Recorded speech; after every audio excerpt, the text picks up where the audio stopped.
On va apprendre plein de choses avec Maureen. Maureen, pardon. Excuse-moi.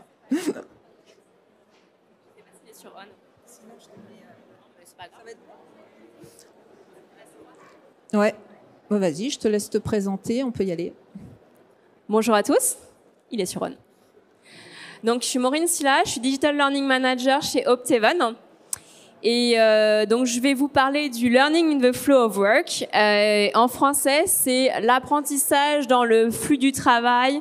Donc, c'est pas très joli, donc je vais rester sur le terme anglais, si vous voulez bien.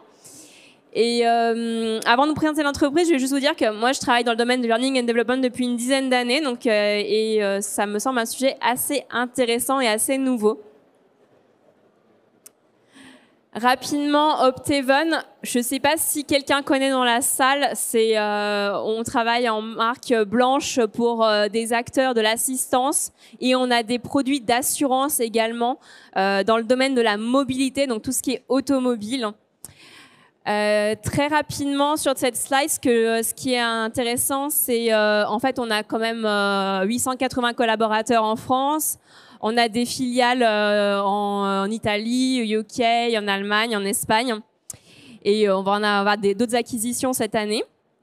Et on a un public, je vous disais tout à l'heure, on fait de l'assistance. Donc en fait, on a concrètement des gens qui sont des chargés d'assistance, des personnes qui répondent au téléphone toute la journée. Donc c'est un public qui est assez, on a un fort turnover. Et c'est une activité assez saisonnière. Donc, il y a vraiment un besoin de formation très important. Là, aujourd'hui, on a 880 collaborateurs sur le site en France. Mais quand c'est l'été, forcément, on en a 300 de plus, quoi. Donc, c'est encore des populations à former rapidement. Je passe très rapidement, mais c'était important pour moi de parler de nos valeurs parce que ça fait un peu cliché de parler des valeurs, mais pour le coup, les valeurs chez Optevan, c'est vraiment au centre de notre stratégie de formation parce qu'on veut vraiment s'occuper d'abord de nos collaborateurs. Donc pour ça, c'est important de les former correctement. Et voilà. Et puis l'ouverture, en fait, on a 43 nationalités en France.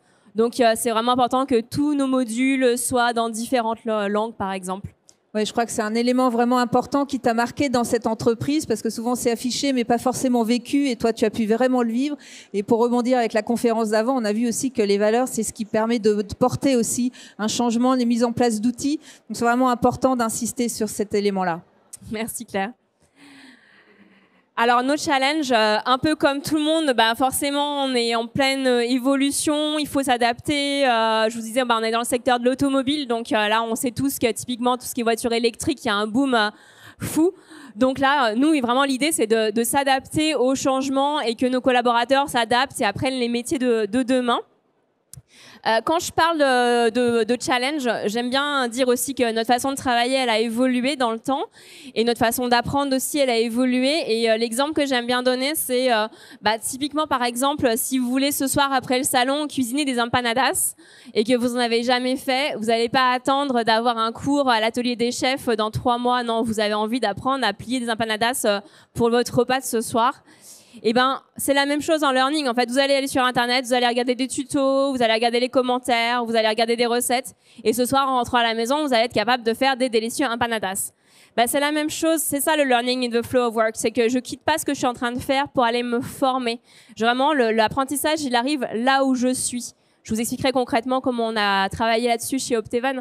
Mais c'est les collaborateurs, ils n'ont pas besoin de quitter ce qu'ils sont en train de faire. Il faut que l'apprentissage, leurs modules de formation, leurs évaluations, elles soient vraiment là où ils sont.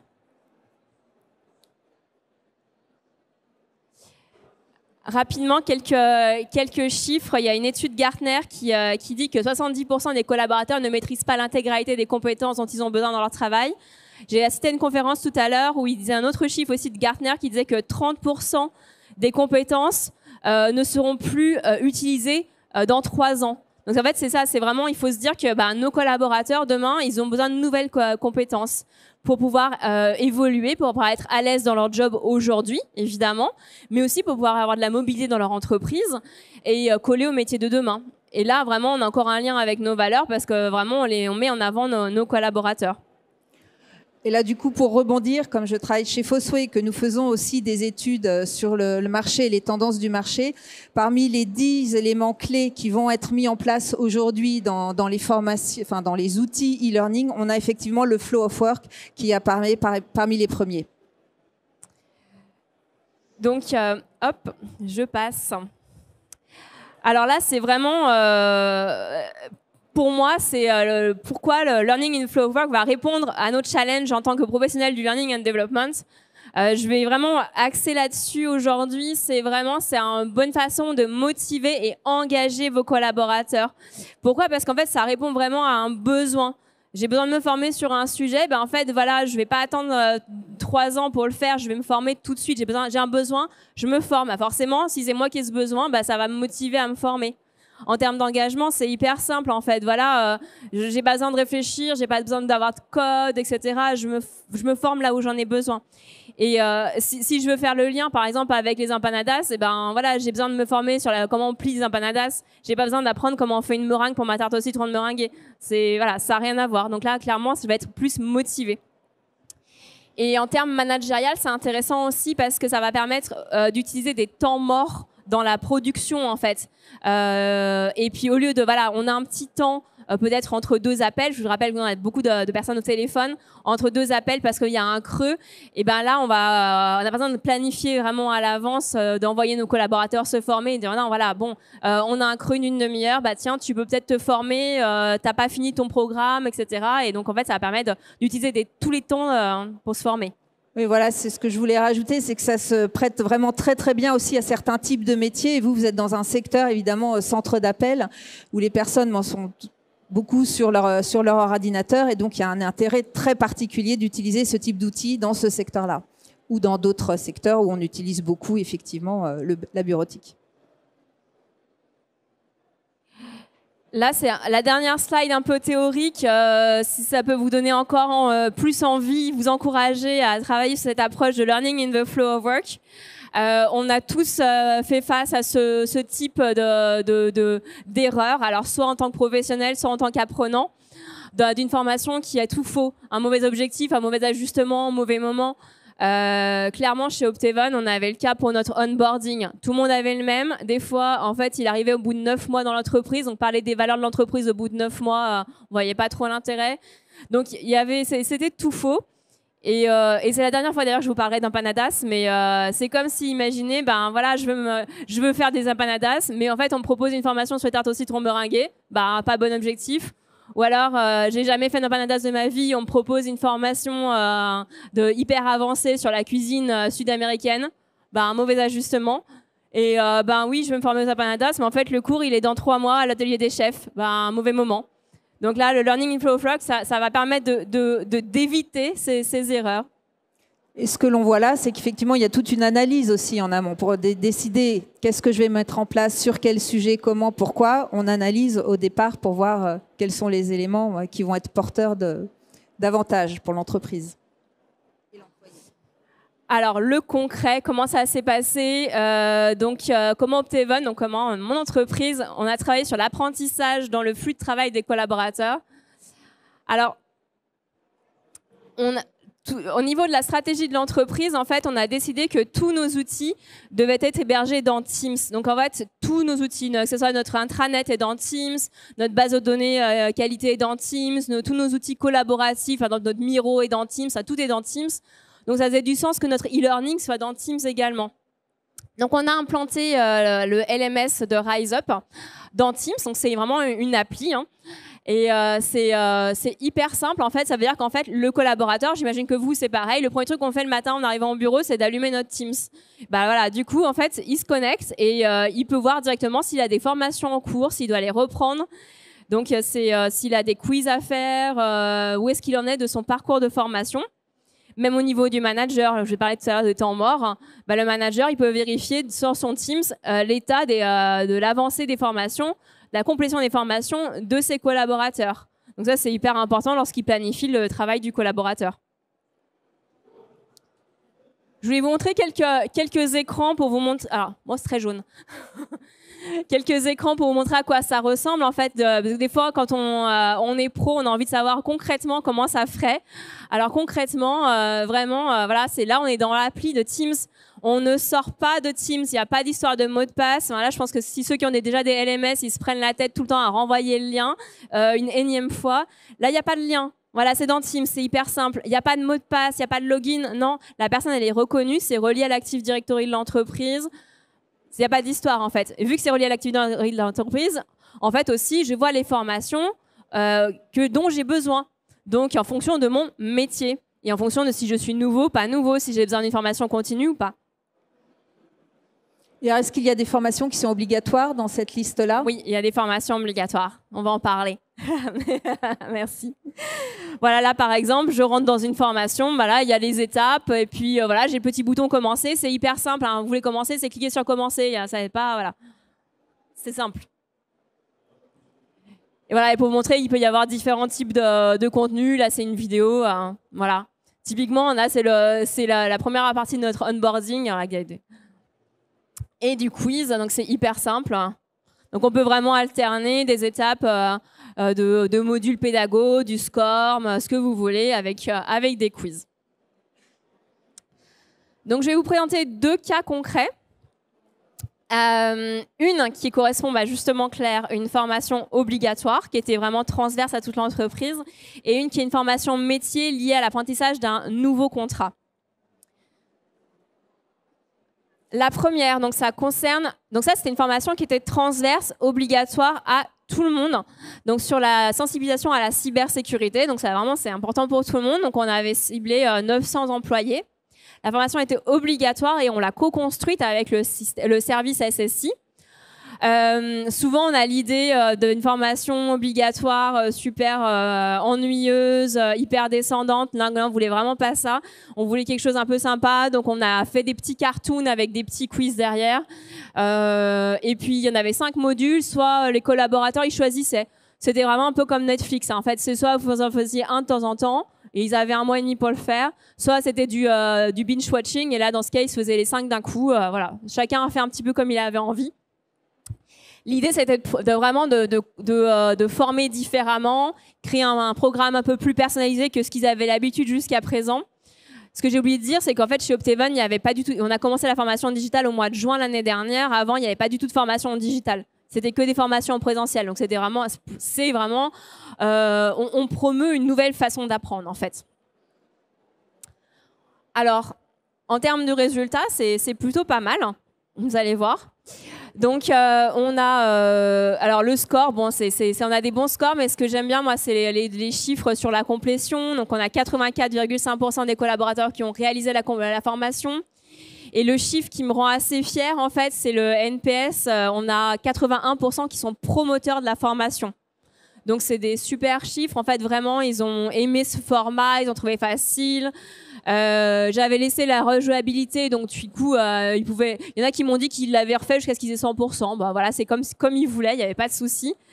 Ce que j'aime bien aussi que j'ai pas noté, c'est qu'ils se le sont même appropriés à titre perso. La cyber, en plus c'était au mois de décembre. Il y en a plein qui m'ont dit, bah finalement je l'ai fait avec mes ados à la maison. Ça leur a donné une bonne approche de ce que c'est que la cybersécurité.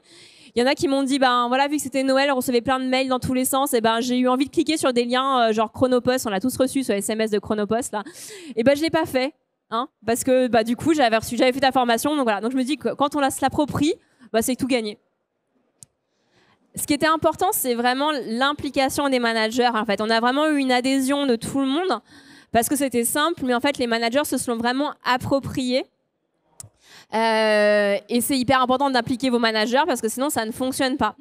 Et clairement, là, moi, c'est mon objectif de 2023, c'est de plus travailler au niveau des managers et de leur fournir des kits d'animation pour que vraiment avant la formation, pendant la formation, après, ils en parlent et ils aient les moyens d'en parler à leurs collaborateurs. Parce que là, c'est un sujet qui est simple, la cybersécurité, tout le monde voit l'intérêt, même à titre perso. Mais on a des sujets qui sont un peu plus lourds, qui vont arriver cette année, comme tout ce qui est le blanchiment, ou la corruption, des choses comme ça. Et là, il va vraiment falloir plus les accompagner. Et combien de temps durait cette formation déjà? C'était 1 mois et demi. 1 mois et demi. Donc elle durait une demi-heure, mais voilà. Et elle a été étalée sur 1 mois et demi. Ouais. Voilà. exactement. Donc voilà, là, on a commencé à parler de communication. Vraiment, il ne faut pas hésiter. Le monsieur qui était juste avant, là, voilà, il parlait beaucoup de communication. Là, il faut vraiment mettre le paquet. Nous, on s'est appuyé, on a un service com, on s'est appuyé sur le service com qui a communiqué dans les newsletters des services. On a des télés de partout, on a même une petite télé dans les ascenseurs. Donc, on a vraiment communiqué à fond sur la formation, sur où est-ce qu'on était. On a envoyé les reportings aussi aux managers pour qu'ils embarquent un peu leur collab aussi. Donc on voit qu'il y a des résultats, mais il y a vraiment eu tout un travail derrière de préparation, de création, et la communication pour la diffusion, ça fonctionne, mais ça ne marche pas tout seul. Ça ne marche pas tout seul, et puis on a des populations, comme je disais tout à l'heure, très plateaux.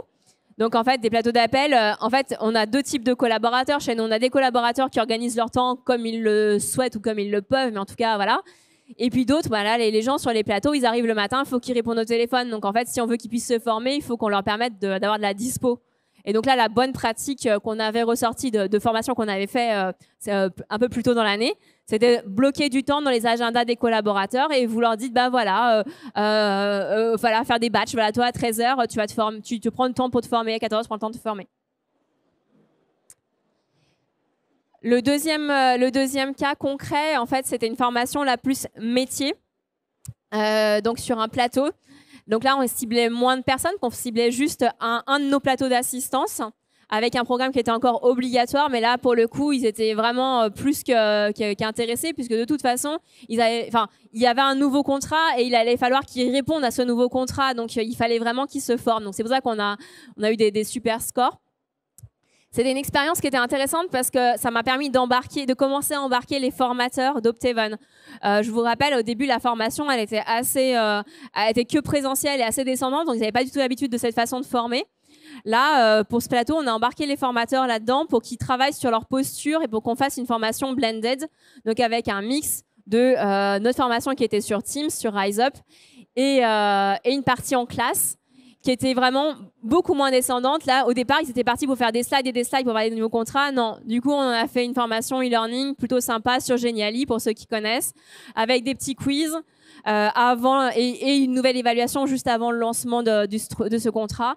Et la partie présentielle, en fait, c'était du débrief des questions et vraiment de revoir là où potentiellement il y avait pu avoir des problèmes. Donc, voilà, c'était vraiment en termes de bénéfices, pour les collaborateurs, bah là, vraiment, pour le coup, c'était vraiment en lien avec leurs besoins. Donc là, pareil, bon, là, on a 100% de complétion parce que vraiment, pour le coup, là, les managers, il n'y a pas eu de trou dans la raquette, hein, il n'y a pas eu le choix et tout le monde a dû le faire. Donc forcément, on a un super score, mais vraiment, pour le coup, on a eu des très bons retours. Ce qui était intéressant aussi, c'était la posture du formateur. On parlait d'adhésion tout à l'heure. Les managers, ils s'en sont servis pour en faire un outil managérial, clairement, parce qu'ils ont vraiment stimulé leurs collaborateurs dans ce sens. Et les formateurs, eux, ils ont travaillé sur leur posture. Et je vous dis pas que ça a été facile, parce qu'il y en a des formateurs de service qui m'ont dit, en fait, s'il y a du digital, je ne sers plus à rien. Ben non, c'est juste que ta posture, elle change. C'est plus descendant. Tu as une posture d'expert, en fait. Et tu vas répondre aux questions et tu vas savoir, toi, ce que tu mets en avant comme connaissance et comme compétence par rapport à ça. Par contre, ça a un côté plus peer-to-peer, quoi. On en sort du côté hyper scolaire qu'il y avait encore chez Optevan. Voilà, bon là, le support des managers, encore une fois. Et en termes de bénéfices, pour moi, ça a été une super carte de visite parce que ça a montré que ce type d'approche, ça boostait l'engagement, ça boostait la motivation des collaborateurs. Et du coup, en fait, là, tout d'un coup, tous les managers de tous les services ont voulu faire ça pour leur service. Donc, c'est chouette, c'était une bonne carte de visite. Et ce qui me permet de faire le lien avec la dernière slide que je présente aujourd'hui. C'est du coup, en fait, en 2023, c'est plusieurs expériences de formation en 2022. En 2023, on a travaillé et on travaille sur la refonte de pas mal de parcours côté RH. Donc, je vous ai dit tout à l'heure, le onboarding, c'était un peu frustrant pour tout le monde. Donc, on a retravaillé le onboarding avec des modules digitaux qui sont à faire dès que la personne elle arrive. Et là, encore une fois, c'est super pratique que ce soit sur Teams parce qu'en fait, le collaborateur, il vient d'arriver, il a forcément un compte Microsoft, donc il a forcément son Teams, donc il a forcément sa formation onboarding directement dès qu'il arrive. La première fois qu'il ouvre son Teams, hop, il a la formation sur son e-learning, donc super pratique. Et puis voilà, c'est du blended, donc il y a une partie en présentiel et puis des modules digitaux qui arrivent après le présentiel. Côté métier, ça nous permet de travailler sur l'harmonisation et la modernisation de toutes nos formations. Donc, fort de notre expérience avec le nouveau contrat qu'on a vu juste avant, on retravaille sur toute la formation des plateaux d'assistance.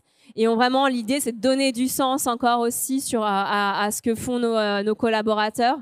Et au lieu d'avoir une formation descendante, avoir pendant une semaine une formation métier, et puis finalement, on oublie un peu pourquoi on fait les choses, et ben là, ça nous permet d'avoir d'autres différentes façons de former. Et puis là, ça m'a permis de faire monter en compétence les formateurs. Donc ça, c'est chouette avec des programmes Train the Trainer qui vont arriver. Et au niveau, je finirai par la partie internationale. On a une entreprise on a des filiales. On va encore avoir de nouvelles filiales cette année. Et on est super content parce qu'on va lancer la plateforme e-learning en Allemagne pour leur onboarding et en Angleterre pour des sujets plus compliance. Donc pour le coup, c'est une bonne expérience et une expérience réussie. Donc, merci beaucoup pour ce témoignage. Donc, on voit l'utilité de mettre en place des outils e-learning directement sur le poste de travail avec tous les éléments de réussite que ça apporte. Est-ce que vous avez des questions pour Maureen par rapport à ces deux cas? Tout était clair. Donc, moi, j'en ai une. Du coup, l'aventure a démarré il y a 10 mois, c'est ça ? Et aujourd'hui, vous avez combien de formations en catalogue? Alors aujourd'hui, on a une petite dizaine de formations au catalogue, mais qui sont des formations qu'on a soit créées nous, comme par exemple le onboarding ou le onboarding classique RH ou le onboarding des nouveaux au niveau des métiers, et des formations sur étagère qu'on a pu adapter. Par exemple, tout à l'heure, je parlais de tout ce qui est LCBFT qu'on est en train de travailler.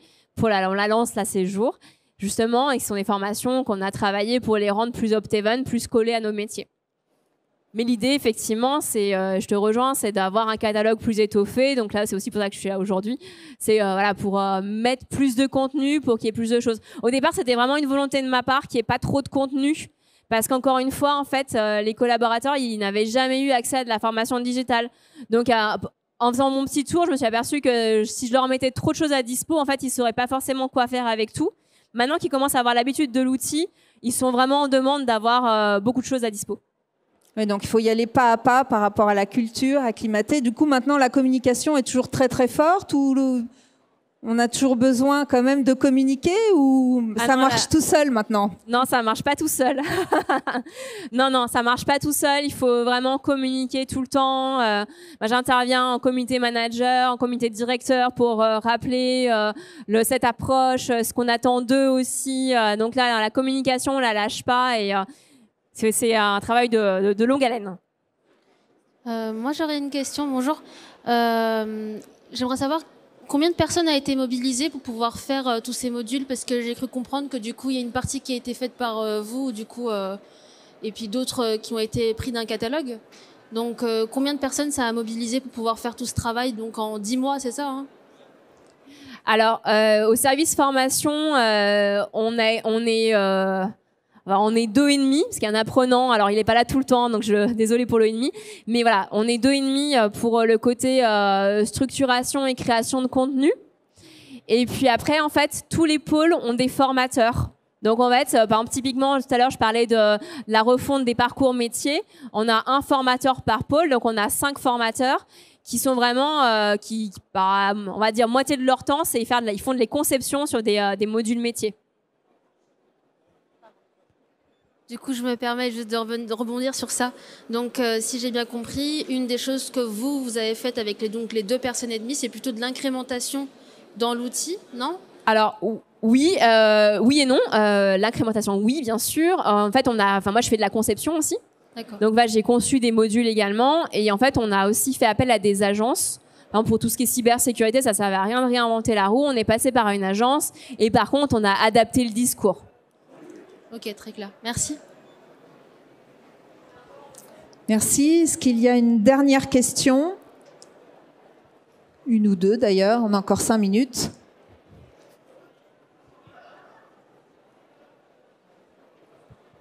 Moi, je suis surtout curieuse par rapport à ce que vous avez dit sur Train the Trainer. Comment ça s'articule avec justement le LMS? Enfin, qu'est-ce que vous mettez en place? Alors, Train the Trainer, c'est un programme qu'on commence juste à mettre en place.